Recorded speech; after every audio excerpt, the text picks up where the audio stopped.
Musings for the day. Has anyone ever considered what it takes to alienate yourself from your family or be disowned? And this is coming from someone who is from an African family, I guess I would say. I have thought about this and I wondered what brings people to such conclusions, and then you wonder the dynamics of it all, if it's, siblinghood or the force of control on adult children from parents, or if it's from the parents' angle, the loss of control or the disappointment they have from the children. Basically, the breakdown of the family home. And these are the people that you've known all your life. Living in the Western world, I've read stories of children disowning their parents, or siblings going years without talking to other siblings, brother, sister, and also being written out of the will, or not even checking up on their parents, mother, father. And it's sad to read because I come from a society where we mostly treasure this relationships, regardless of how they are backbreaking on both ends, for the parents and for the children and to the siblings. There's always that saying of blood is thicker than water. Regardless, they'll say he's your brother, he's your sister, they are your parents. You're choiceless. You have no choice in the matter. You are stuck with them. And then you come to the Western world and you hear about, such disconnection, cut-offs. You go to caregiving homes and you see older people all by themselves, lonely, families no visiting, and in as much as it's sad to see, I'm curious about the dynamics of it all.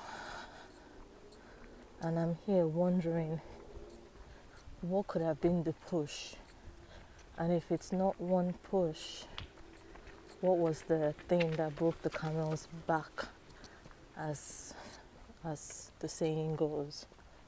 Because I'm guessing that it's not just one thing, it's a multitude of things that just caused the breaking point. I'm the last of my family, and I know that we all have our issues that we deal with. The firstborn has their own wahala, the middle child, and then the last. Excuse me. I cannot speak on behalf of the other ones. So let's say the order of birth. So I'm not the first, so I can't speak on the burden of being the first child. I'm not the middle child, so I can't speak on the burden of being the middle child and the nuances of it. But I'm the last child, and I'm always annoyed at the fact that I have to always bow down to the dynamics of the home, being that I'm the youngest, and traditionally you're supposed to always respect your elders, regardless of whether you're an adult. You're never an adult in the eyes of your elders. you always have to bow down. Also comes off manipulative. And I guess we all have our own selfish ways that is individualistic, and no one is perfect. But then there are just some times when I feel the weight of being the last born child, always having to bend, always having to bow. Again, these are just musings on a random day, and I'm wondering if there are people out there who can connect what their thoughts are on the situation.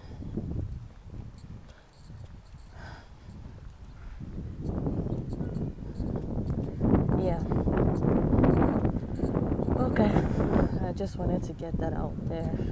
I guess another thing that I want to also discuss is, how do the parents feel when they have that break?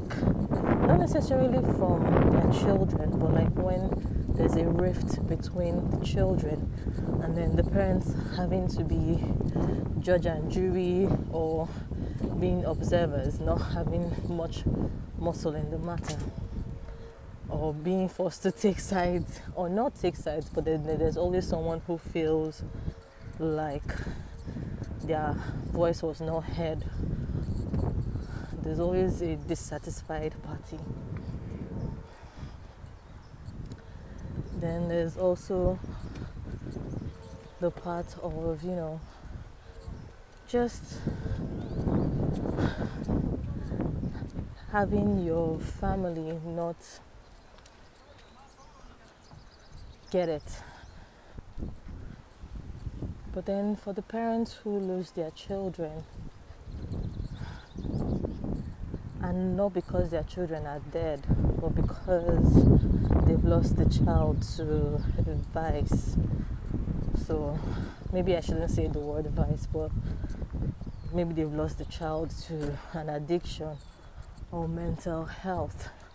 And in order to preserve their own sanity and familyhood, or the sanity of other members of the family, they decide to cut off from the person. There's also that hurt, that pain. Is that justified then? Has anyone ever considered cutting off their family member? Not maybe actually going ahead and doing it.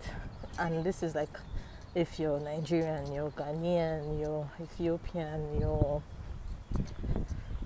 any place that you're from, that it will be frowned upon. Maybe not the Western world, but even the Western world, what was that like? And did you want a sense of belonging? What then replaced the belonging if not family? And if you have children of your own, how do you break the news to them that there's this wedge between you and your family members, and then they will never see cousins, they will never see grandparents, so they will never have that big family wedding, stuff like that. Okay, I'm gonna sign off now. If I have more on the thoughts, I would share, but these are the musings I have as an African living in the Western world. I look forward to, having conversations about this. Let me know what your thoughts are. Bye-bye.